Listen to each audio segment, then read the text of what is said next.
In this video, I'll show you how to customize your PNL tracker on Axiom Pro. If you find this helpful, don't forget to subscribe and like the video.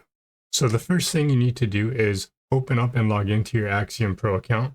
If you don't already have an Axiom Pro account, I'll leave you a link down below in the description and the pinned comment.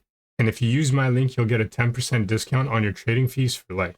And to sign up, just open up the link, click start trading, make sure keys shows up under invite code. That's going to make sure you get the discount. And after you sign up, you're going to come to a page that looks like this.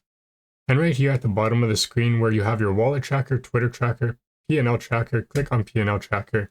That's going to bring up your PNL tracker with the default settings. In order to customize it, just go right to the top left-hand corner and click on settings. And right away, you're going to have these general options. The first one allows you to swap USD and SOL.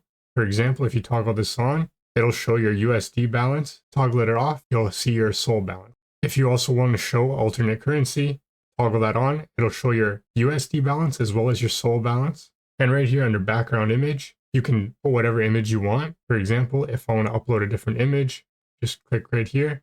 I'm going to upload that one. Right here, you can blur it, change the opacity. And if we go over to text, we can also customize the text. We can give a text shadow, hold the text, change the colors. So yeah, go ahead and play around with it. And that's how to customize your PNL tracker on Axiom Pro. If you found this helpful, don't forget to subscribe and like the video.